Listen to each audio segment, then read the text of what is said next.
It was late in the evening and I was walking home from work. The street was quiet and I could hear my own footsteps. Suddenly, I saw an old man sitting by the roadside, shivering. His clothes were torn and he looked weak. "Young man, please help me," he said in a tired voice. I stopped and looked at him. He seemed helpless. "What do you need, sir?" I asked. "I have not eaten since morning. I just need some help," he said, his voice shaking. I felt sorry for him. I reached into my pocket and gave him some money and a bottle of water. His eyes lit up. "God bless you, my son," he said. Then he smiled. Strangely, "Let me bless you in return." Before I could respond, he placed his hand on my forehead. "May doors open for you. May you rise and never fall," he prayed. His hand felt cold, and for a moment I felt dizzy. "Thank you, sir," I said weakly. I turned and walked away, but something inside me felt strange. By the time I got home, I was feeling very weak. My head was heavy and my body felt like it was burning. I sat down and held my head. "Maybe I'm just tired," I told myself. My younger brother David noticed something was wrong. "Bro, are you okay?" he asked. "I'm fine," I lied, just a little tired. That night, I had a strange dream. I saw the old man standing in a dark place laughing. He was holding something bright in his hands. "That is mine now," he said, smiling wickedly. I woke up sweating. "What kind of dream is this?" I whispered to myself. The next morning I went to work as usual. I greeted my boss with a smile. "Good morning, sir," I said. He looked at me with anger. "Why are you late?" I was shocked. "Late? Sir, I came early," I said. "Are you arguing with me?" He shouted. "No, sir, but enough. Pack your things and leave." I was speechless. I had never seen him act this way before. I left the office in confusion. Outside, I called my friend Paul. "Bro, I just lost my job," I said. "What? Why?" he asked. "I don't even know. My boss just fired me for no reason," I said. Paul sighed. "That's strange, man." Try to stay calm. Days passed and things got worse. I applied for jobs but no one called me back. One day, I went to my landlord's house to beg for more time to pay my rent. "Please, sir, give me more time. I lost my job," I pleaded. "That's not my problem. You have 1 week to leave," he said coldly. As I walked back home, my phone rang. It was my girlfriend, Anita. "Hey, babe," I said, forcing a smile. "We need to talk," she said. "About what?" "I don't think this relationship is working," she said. My heart sank. "Anita, what are you saying? You don't have a job and things are not moving well with you." "I can't do this anymore," she said. Tears filled my eyes. "Anita, I thought you loved me," I whispered. "I am sorry," she said, and ended the call. I sat outside staring at the sky, lost in thought. Then my friend Samuel walked by. "Guy, what happened to you? You look like someone who has seen a ghost," he said. I sighed. Everything in my life is falling apart. I lost my job, my landlord is chasing me, and Anita left me. Samuel frowned. "This is not normal, my brother. Did anything strange happen to you recently?" I thought for a moment. Then I remembered the old man. There, there was this old man I helped some days ago.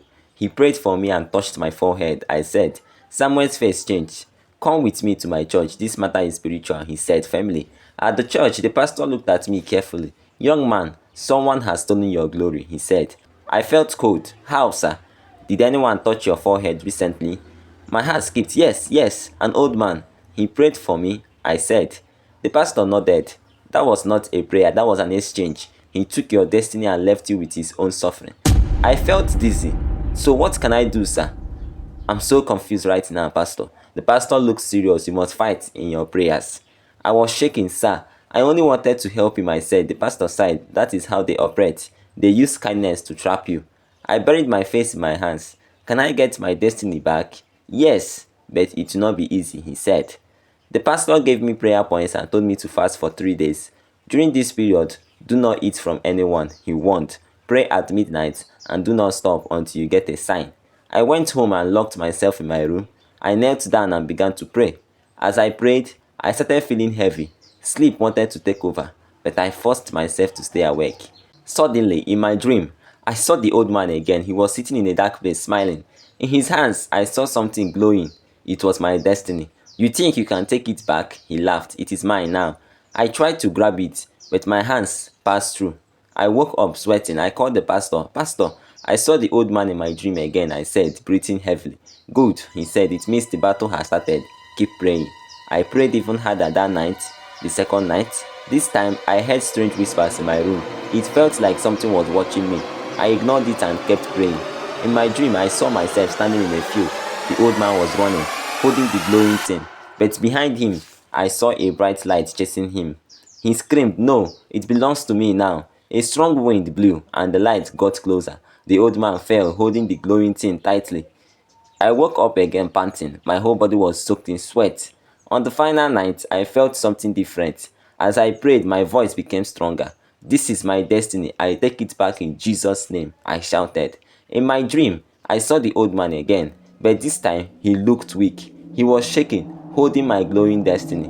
A mighty hand appeared from nowhere and grabbed the light from him. "No!" the old man screamed. The hand brought the light to me and placed it in my chest. Immediately, I felt power rush through me. I woke up with a deep breath. My body felt light, like a huge burden had been lifted. I knew it was over. The battle was won. The next morning, my phone rang. "Hello, is this Michael?" A voice said. "Yes," I answered. "We saw your application. Can you come for an interview?"